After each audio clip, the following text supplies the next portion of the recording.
Bonjour, nous allons voir à travers cette petite vidéo comment je peux réaliser un graphique nuage de points, donc sans préjuger qu'il y ait une corrélation entre deux séries de données. Donc ici, nos données de base, donc j'ai des noms, prénoms d'employés, donc qui appartiennent à des services.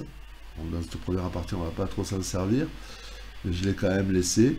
Et pour chaque employé, on a un salaire de base mensuel et un nombre d'heures supplémentaires faites sur une période, un trimestre, semestre, année, peu importe. Donc je veux représenter et identifier un peu, voilà, on peut voir, analyser un peu ces séries de données. Voilà, même si ici je peux voir que j'ai des gens qui ont un salaire important avec un grand nombre d'heures supplémentaires et d'autres peut-être dans d'autres cas. Pour améliorer la lisibilité, et c'est bien l'intérêt du graphique, je vais donc représenter ça sous forme de graphique.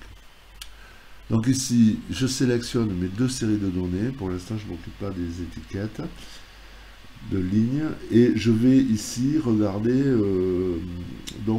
insérer un graphique. Et dans les graphiques recommandés, Excel va me proposer, il comprend qu'il y a une série là, XY, pas forcément corrélée, il va me proposer le nuage de points. Voilà, je valide en l'état. Donc voici en fait mon graphique tel que Excel va me le proposer par défaut. Donc ce graphique va nécessiter, je pense, un peu de mise en forme. Voilà, pour arriver à améliorer la lisibilité. Bon, l'état, c'est déjà un début. Bon, moi, la première chose que je vais faire, je vais supprimer, en fait, les heures sup, le titre, pardon. Et puis, je vais rajouter quelques éléments avant de les modifier, en particulier les titres des axes. D'accord? Donc, sélectionnant donc mon titre de l'axe vertical, c'est-à-dire mes données Y, les heures supplémentaires, voilà, je vais renvoyer en fait ici dans la barre des formules avec le signe égal, je vais dire que c'est égal à l'entête de colonne, voilà, il m'indique heure sup, et je vais faire la même chose pour l'axe des abscisses, où je vais lui dire ici que mes X, en fait, c'est le salaire de base, je fais référence à l'entête de colonne sur les salaires de base. Donc, ce qui serait intéressant, c'est de faire un graphique en croix pour identifier peut-être 4 cadrans avec des typologies, entre guillemets, si on peut parler comme ça, intéressantes.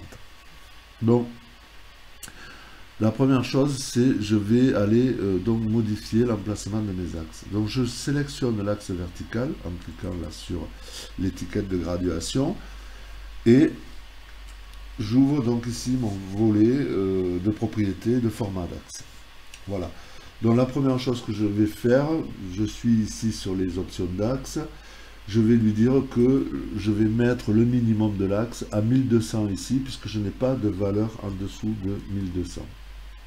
Donc je valide. Vous voyez que de suite, mon nuage de points va mieux se répartir sur ma zone graphique. Voilà, c'est un peu ce que je voulais. Et donc je vais lui indiquer aussi que je vais centrer mon axe et donc je vais lui indiquer que je veux que l'axe vertical coupe mon axe horizontal à la valeur, donc entre ici 1200 et 1900, c'est-à-dire ici 1550. Donc je vais lui indiquer ça comme ça, 1550, d'accord, je valide, donc il me centre l'axe.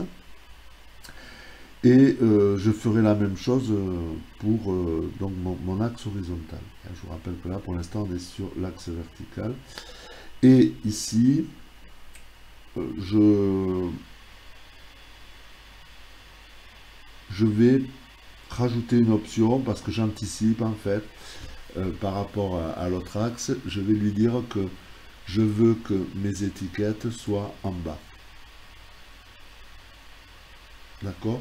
Je vais dire que mes étiquettes restent en bas, comme ça quand je vais remonter mon axe horizontal au milieu, les étiquettes resteront en bas.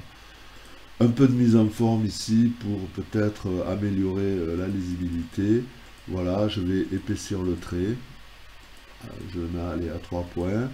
Voilà, et puis je vais peut-être mettre une flèche finale, voilà, pour indiquer un peu le sens de mon graphique. Hein, voilà, les salaires montent dans ce sens-là.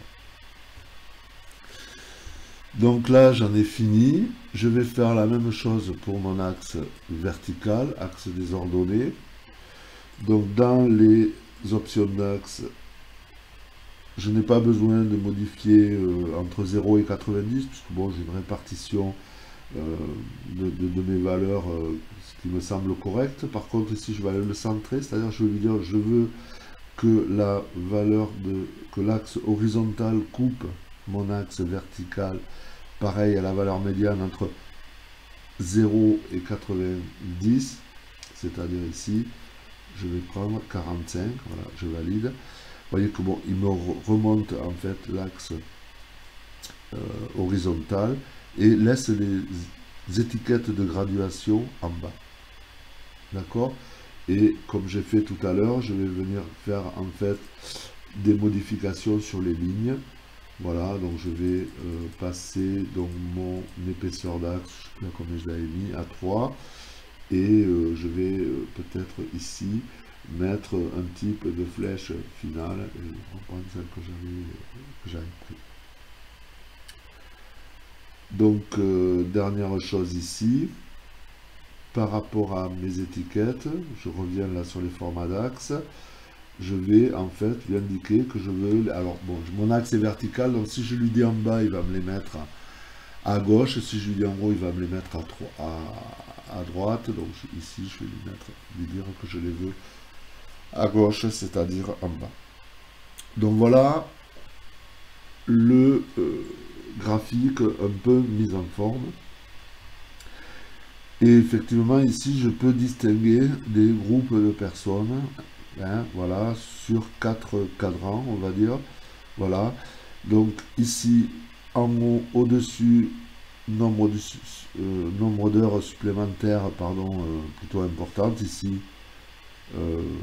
plutôt basse. Et puis, dans l'autre sens, horizontal, les salaires. Et ici, les salaires, et pardon, et ici, les salaires les plus bas. Donc voilà, donc déjà une visualisation. Donc pour améliorer ça, je pense qu'il y a encore une chose qu'il faudrait rajouter. Je vais décaler un peu à droite pour avoir ici mes menus contextuels. Et en fait, je voudrais rajouter des étiquettes de données. Par défaut, il va m'indiquer la valeur Y. Donc je sélectionne ma série de données. Et même s'il ne me la sélectionne pas, s'il ne me sélectionne pas toutes les étiquettes, peu importe, ça va quand même marcher. Et donc sur les formats d'étiquettes de données, ici, dans les options d'étiquettes, je vais lui dire que je ne veux pas la valeur Y, par contre je veux une valeur contenue, donc dans les étiquettes font référence à une plage de cellules, et là donc je vais indiquer les noms de chaque marqueur. Voilà. Donc, ici en l'état, il m'a placé les étiquettes donc par défaut, si vous voulez. Donc, il y a des choses qui ne sont pas très lisibles. Il faudrait peut-être le remanier, c'est-à-dire en utilisant ici les lignes de fuite. Alors, une sélection, je sélectionne toutes les étiquettes. Je reclique sur l'étiquette, je ne sélectionne que l'étiquette qui vient. Et donc ici, peut-être réorganiser un peu mes étiquettes pour effectivement apporter une meilleure lisibilité à mon graphique. Dans un second temps, ce que je voudrais faire, en fait, c'est bien identifier par rapport au service. Donc ici, j'ai remanié le tableau, c'est-à-dire que, bon, on a les noms, et j'ai réparti, en fait, les nombre d'heures supplémentaires ici par service, donc sur différentes colonnes. Donc je vais ici, comme tout à l'heure, procéder donc à la sélection, et en sélectionnant ça, je vais ici insérer un graphique. Et dans les graphiques recommandés, vous voyez que là, il ne me propose plus le graphique en nuage de points. Donc je vais aller le solliciter. Voilà, donc je vais sélectionner celui-ci, je vais le valider. Et là, vous voyez, de suite, on va avoir une petite difficulté. C'est-à-dire que j'ai bien mon nuage de points comme vu précédemment. Sauf que ici, voilà, j'ai toutes les valeurs 0 en fait qui viennent s'afficher donc en bas de ligne, ce qui correspond à toutes les lignes vides. En l'état, mon graphique est pas très intéressant. Donc la question est comment je vais pouvoir supprimer en fait ces valeurs 0 dans le graphique. Donc ici on va faire une petite manipulation. Donc je vais sélectionner mes 3 séries de données. Je vais insérer des colonnes. Voilà. Et en fait je vais reprendre ici mes en-têtes. Hein, de la même façon. Voilà. Reprendre les en-têtes. Donc pour chaque valeur, valeur vide, en fait je vais appliquer la fonction non accessible. Donc je vais écrire comme ça. Je vais faire une formule. Et je vais dire, voilà, si, j'ouvre la parenthèse, si ici, ma production, et je reste en référence relative, d'accord, est égale à vide, si effectivement il n'y a rien, ok, alors je vais utiliser la fonction NA. Donc non accessible, j'ouvre et je ferme la parenthèse. Sinon, ça veut dire qu'il y a une valeur, et donc du coup, je reprends cette valeur-là, et je vais fermer ici ma fonction ci. Donc, ça a l'air de marcher, je copie ma formule, je sélectionne ma plage de destination, je colle, CTRL-V, et vous voyez que j'ai tous les NA qui viennent donc s'afficher.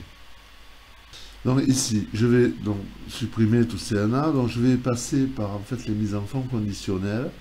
Je vais créer une nouvelle règle en utilisant une formule pour déterminer pour quelle cellule le format sera appliqué. Et ici, je vais dire c'est égal à iterror, la fonction iterror, et je vais faire référence donc aux cellules qui contiennent les valeurs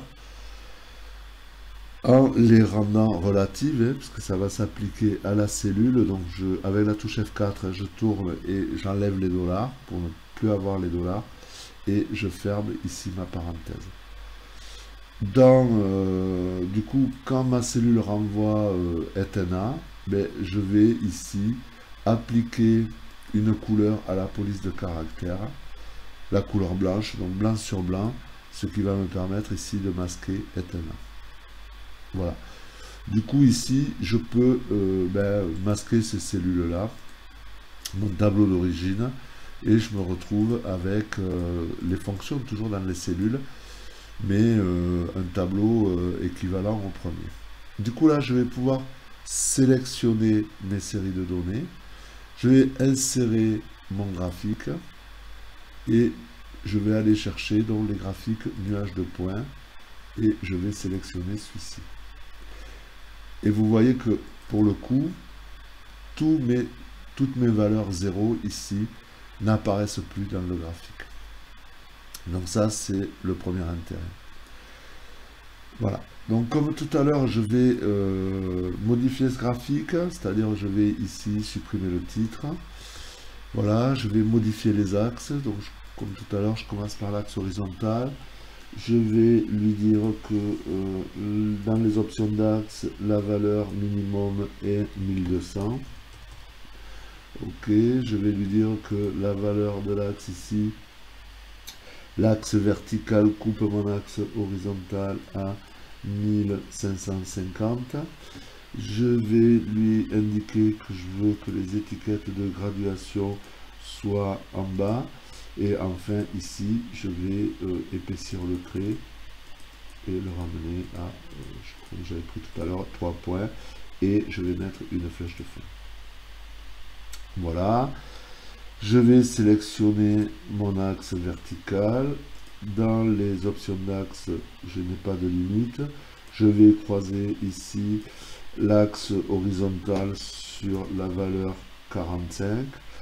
Je vais ici lui dire que je veux les étiquettes d'axe en bas. les étiquettes de graduation, pardon.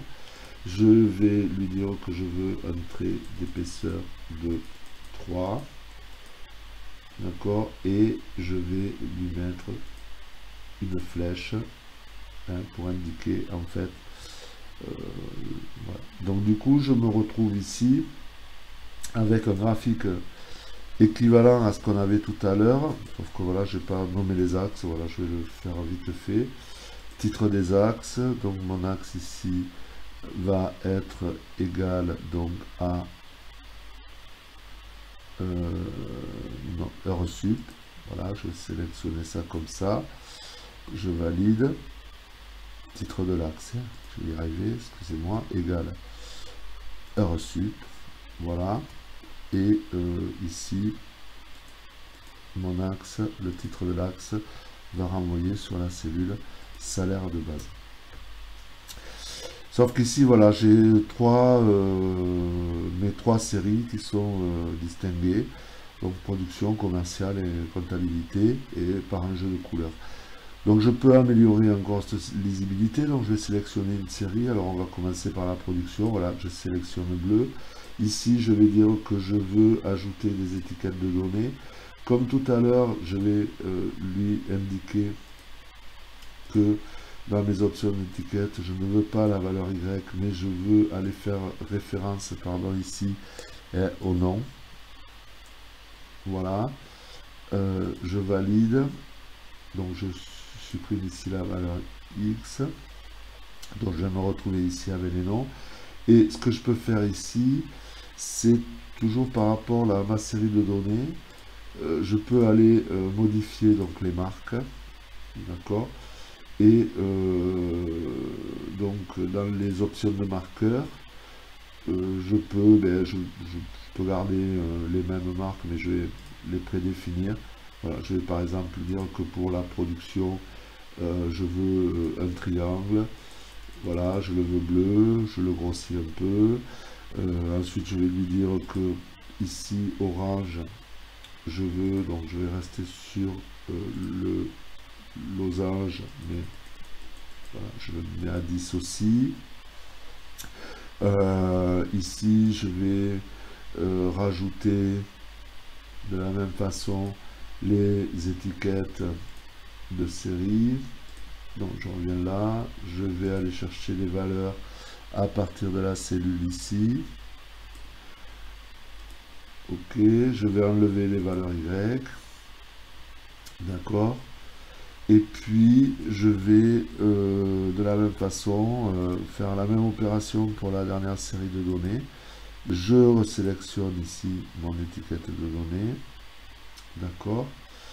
Donc je vais lui dire ici que je veux rajouter des étiquettes de données, que je veux être avec d'autres options, et que dans les options d'étiquette, je vais aller chercher la valeur à partir des cellules. Donc je récupère les noms, je valide, j'enlève la valeur Y.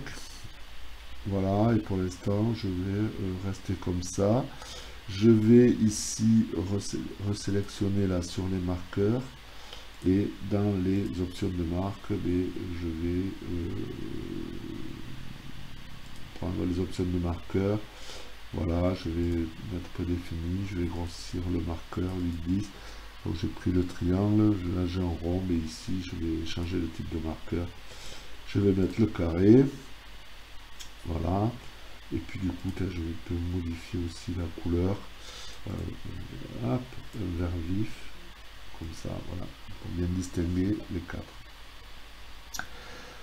Voilà, donc à partir de là, je vais pouvoir, comme tout à l'heure, peut-être remodifier les emplacements de mes étiquettes de données. Voilà, donc par exemple ici, je prends notre ami, voilà, ici, je vais resélectionner un peu pour séparer, voilà, pour amener de la lisibilité. Donc ici je le monte un peu, là je le baisse, là je le baisse un peu. Voilà, on voit effectivement qu'ici on a quand même beaucoup de gens de la production. Là il y a quand même du commercial, un peu la production, mais quand même surtout du commercial. et que ici, voilà, en comptabilité, apparemment, voilà, comptabilité commerciale. Donc ça amène en fait une notion supplémentaire sur la lisibilité du graphique. Voilà, je le redécale ici, hein, pour avoir... donc voilà un peu ce qu'on peut faire donc avec ces nuages de points.